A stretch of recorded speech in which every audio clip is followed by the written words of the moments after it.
I decided, well, I had to register. I'm not sure how I registered or whether I did or didn't.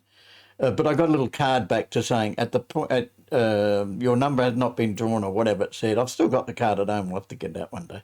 At this point of time, you will not be called up.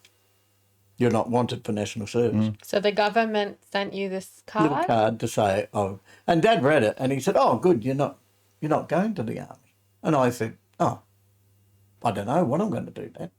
Because this time we're in a bit of friction when you're 19, 20. Yeah. And I said, I don't know yet. Anyway, I rang up the recruiting office.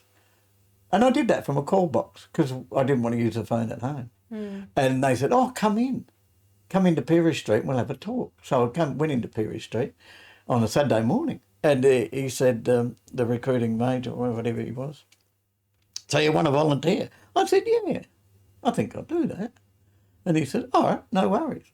We'll put you through a medical and you can go and join the army. And you can go in with the Nationals. I said, it's only 2 years, is it? He said, yeah, it's only 2 years. You could do 3 or 6 if you wanted. I said, no, I think I'll only do the 2, thanks very much. So I haven't told him. I haven't told him a word. So I trundled off into town on a Saturday morning and went in for a medical. And they said, oh, yeah, you got a little bit of a hearing, that thing in the ear. But no, you'll be fine. So then I came home and told Dad. He said, you what? I said, I'm joining the army. He said, don't you know there's a war on? I said, what war? Oh, no. Oh, yeah, I have read a bit about Vietnam. He said, so you're going to go off and get killed? No, I'm not going to go off and get killed, Dad.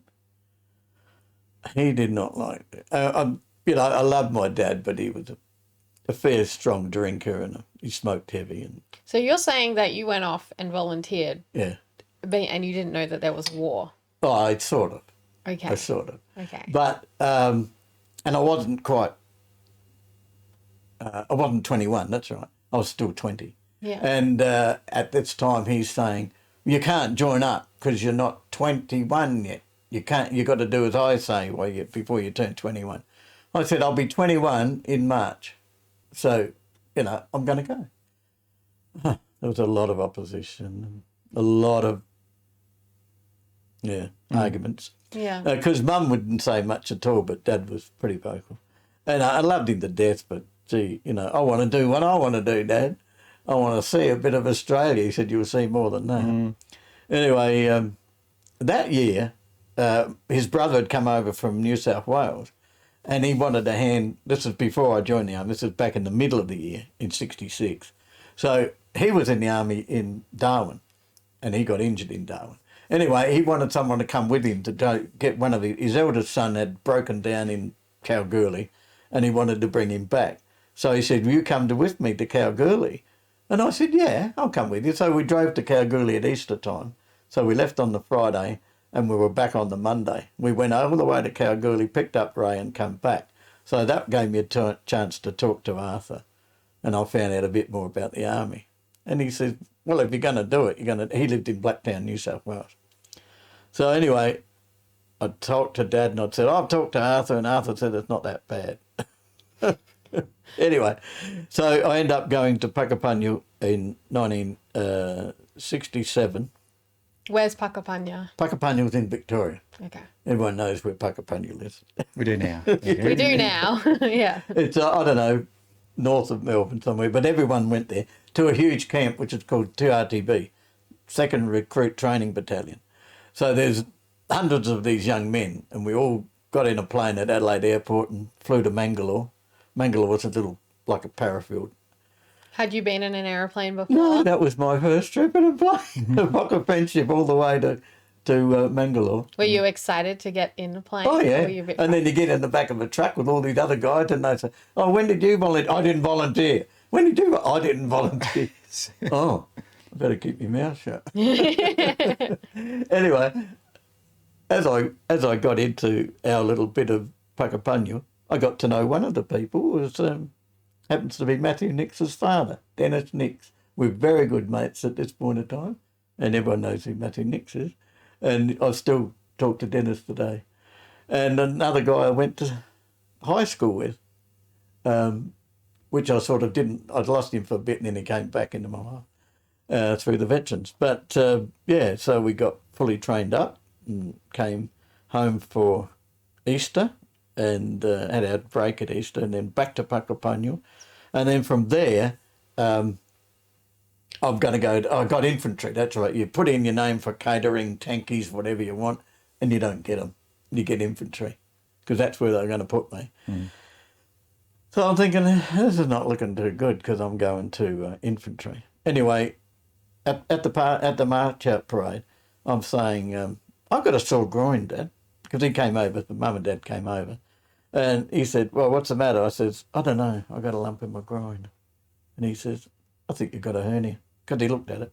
He said, yeah, you got a hernia. You better stay here. I said, I'm not staying here. I'm going to Singleton. I've got the car all packed, ready to go to Singleton.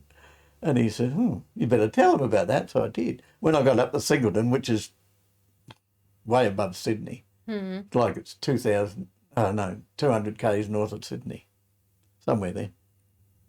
So myself and another guy drove up to Singleton. And then the first couple of days we had a health inspection and I said, what's this, sir? And he said, you've got a hernia, son. You're on light duties. I'm not going anywhere.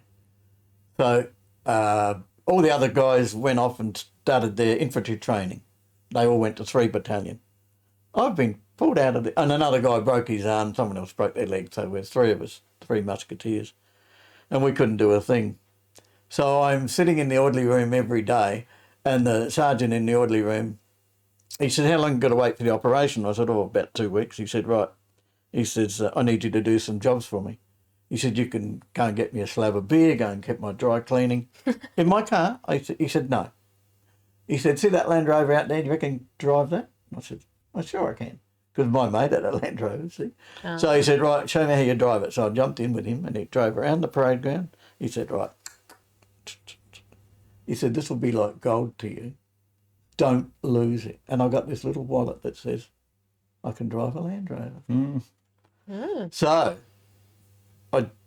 why is that important, or is that going to come? That is very important. Why? Very important. Because eventually I went to Canungra because I tell you, I had the operation. Yeah, Sorry. okay. I had the operation. I made you jump ahead. I had the operation. And then I had to convalesce at South Head, which is Watson's Bay. Mm. So I convalesced for 12 weeks while this huge cut was here to here, repaired itself. So I went out to Arthur's every weekend because at Blacktown, it was pretty good. I had 3 boy cousins out there and drive back with the forward to Blacktown on a Friday and come back on a Monday. And I sorted mail while I waited to convalesce. Then I went on to finish my infantry training at Ingleburn, and because I've had the operation, I'm all set, ready to go. And then I put on draft. That means you're going to Vietnam. So it's getting later in 67. It's getting about October 67 because I've been to Canungra. Everyone goes to Canungra. That's up in Queensland to do your battle efficiency course and all that sort of stuff. Mm-hmm. So that look up on the board and if you've got a licence, you can upgrade to a truck licence. Yeah, there we go. Yeah. So I went to the guy that was in charge and I said, I got a driver's licence, can I upgrade? He said, yeah, sure, we want drivers over there, you know. You know you're going to Vietnam. Yeah, well, I know that now. Anyway, I drove down to Wollongong, back around Liverpool and signed me off as a truck driver. And now I've got a double licence. I can drive a sedan and I can drive a truck. Okay. Fantastic. Phill, you've signed up and you're finding yourself now with a license to drive a truck. And where did things take you from there? Thanks, Matt. Well, it's very unusual to get a license when you're an infantry rifleman, but as luck had it, I got it. And so now I'm on draft to go to Vietnam. And there was a big Tet Offensive. You'll read about the Tet Offensive. I have no idea. What's the Tet Offensive? Where the Viet Cong were doing a lot of attacking in Saigon. Okay. So no one was going over there for a while because everything happened in Saigon, had to land there and all that. Mm-hmm. So it was delayed a little bit. Not that I'm all edging to go, but you're waiting around playing cards at the back of the tent. Anyway, from there, we got on a plane, and not everyone goes by ship. The battalions went by ship. There's a few things that need sorting out because every Tuesday Qantas had a big white bird ready to go. So every Tuesday there was the odd sods and bods that all jumped on a plane, with male stewards, mind you, no girls on the plane. And we're all going to fly off to Tonsanut. Tonsanut Airport, if you know, is in Saigon. And we flew via Darwin to pick up a couple of others, and then flew to Kuala Lumpur. I think that was for refuelling, and then on to Tonsanut Airport. So it's the most amazing place. You're looking out the windows and all you can see is jet planes. There's 3 parallel strips at the busiest airport in the world at the time. So they've got a jet taken off alongside of you to go and do a sortie over somewhere, and helicopters and everything. So we got off the plane, and the place has been bombed. You know, you're looking at the reception, and it's got holes in the walls. And then we waited for our plane because everyone's got to go somewhere different. All the ones that got on the plane with us, only half of them went to where I was going. So I'm going to a place called Nui, which is the main base. And I got another plane, a Caribou this time, and you're sitting on the floor in a Caribou, and it's 50 k's, 60 k's, I can't remember. And landing, there's dust flying everywhere and whatever. And you're in the middle of the military base now. So you get on the truck and with several other people. So I went over as a reinforcement. I didn't go as a battalion. So 1st Australian Reinforcement Unit, 1ARU. And the most interesting place, because the base, take this oval, well, we're right down here. And everything else is happening up there. So they expanded in the year before. So that was all a bit new down here. So we had 3 battalion alongside of us and 1 AAU. So being a Rio, you're going to go to fill someone's place. Someone that's been shot, someone's been injured, someone's been killed. So this is going to be a bit of a, a real culture shock. At any time, did you feel frightened? No. Scared? No. Just full of adrenaline? No, I'm full of adrenaline. I'm 21 years old. I've had my 21st birthday, because I forgot to tell you that. I had my 21st birthday at Puckapunyal. So now I'm moving into my 22nd year in 1968. So, yeah, it's February. And I'm going in, and everyone has to stay at 1ARU for a fortnight to climatise and to be told what to do, what not to do, this, that and the other. So I'm sitting in my tent, and I started to write letters and everything, because that's how you communicate in those days, wrote letters. And someone come in, "You're Private Scroop?" "Yep, OC wants to see you." Across that building over there. And we had little buildings, and tents for what we slept in, but little main buildings that were put up by the carpenters as offices and that. "I see on your paperwork you've got a driver's licence." I said, "Yeah." He said, "Right, I want you to stay here." "Is that all right with you?" "Yeah, I think I'll stay here. Why? What am I going to do?" He said, "Well, we've got 2 Land Rovers, 3 Land Rovers out there and 2 trucks just right next door." And I said, "Okay." He said, "I want you to stay as a driver. We can't get enough drivers because we're here. And this is 5 kilometres long by 4 kilometres wide. So you've got to take the OC to a meeting, you've got to get water, you've got to get food, you've got to get the movie for the night, you've got to get letters, the mail."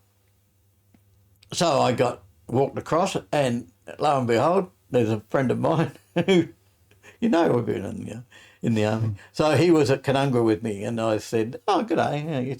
He said, "Oh, right." He says, "I'm glad I got you, because I'm going home in about a week's time." He'd done his 6 months or something, but he was going home to get, on passionate reasons, to get divorced, something like that. Anyway, he ticked off, and then I joined these crew of drivers. There was only 5 of us, but we had about 60 to 70 people with the cooks and the OCs and the trainers and everybody, and the Rios, which were going out at a rate of sometimes 8 a day, because we had 3 battalions to supply. So we had 3 battalion, 1 battalion, and 7, I think. Yeah, because they were changing it, and not all at the same time. They were changing at different times. So, this is going to be an interesting job. So I got to know my way around the camp, And each day someone would have to go and get the water. And the water it meant getting the back of the truck, throwing all the jerry cans from the toilet blocks and the shower blocks, which is just a windy shower above your head. Pour water in it, held up by a rope, lower it down, pour the water, pull it up, tie it up, have a bit of a shower. And the cooks had to have 10 jerry cans a day. The IOC has to have his, and this, that and the other. So that was one of the jobs. That would take a couple of hours. So you'd have to get someone to give you a hand. And we'd go down right alongside the strip where you watch the planes come and go. You'd be bowsing all these jerry cans. And that was your water for 70 people. And then the mail run. Then you'd take the cook to get the food because he'd have to go to his store and say, right, we're going to get this, this and this. And our laundry was done outside the camp at a place called Berea down the road, 5 k's away.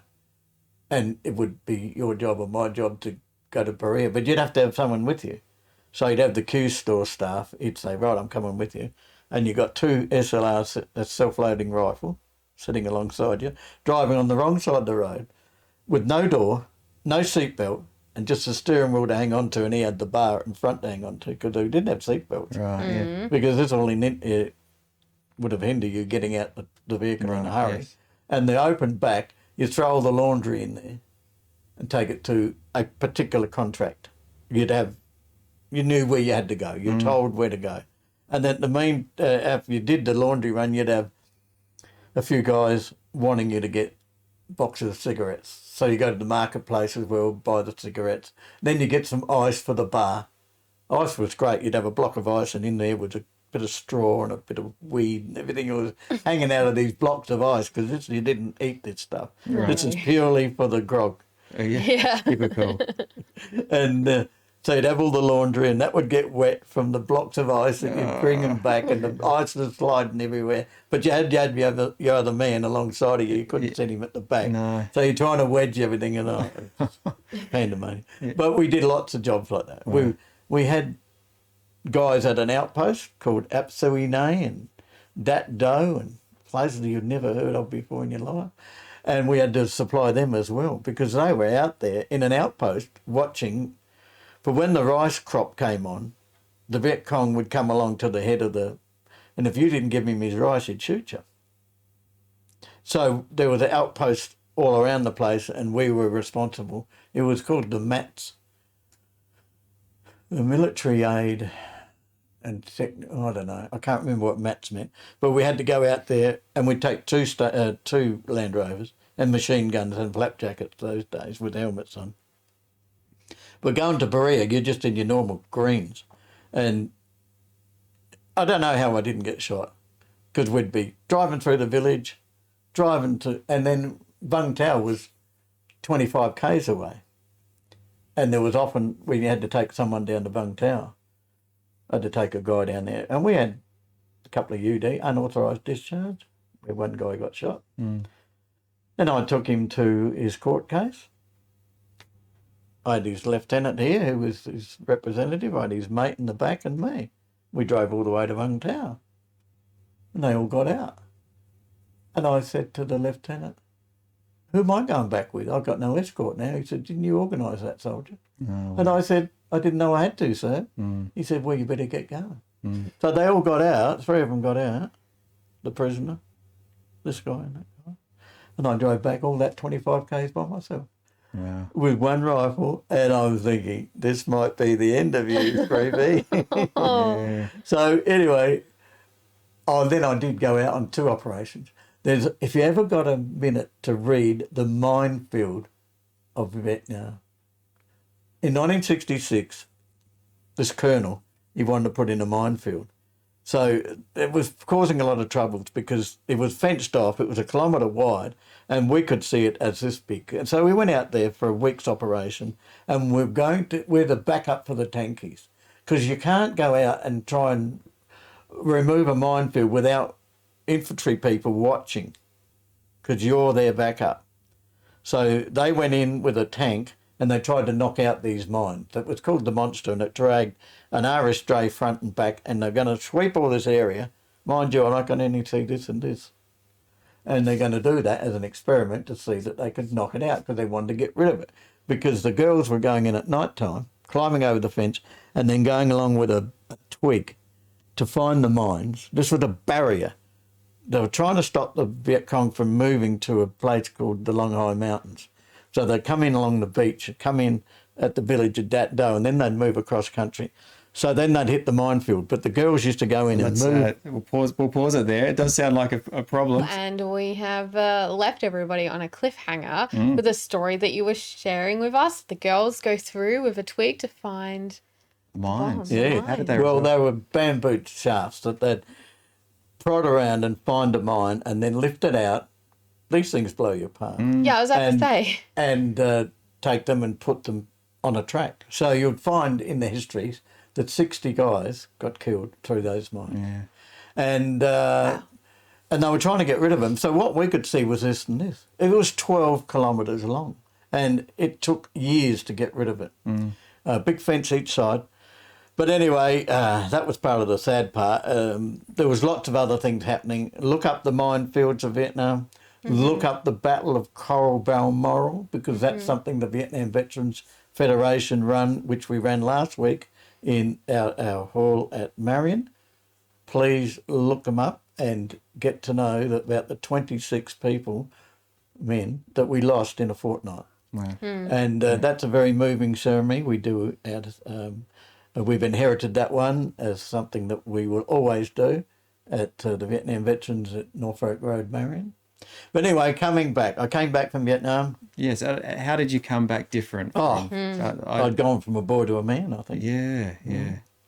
And very wary of someone dropping a bit of wood behind you and putting their foot on it, making it go bang, and then you jump, because we were, treated like terrible when we came back. I went to the RSL and I was told that you didn't go to a real war.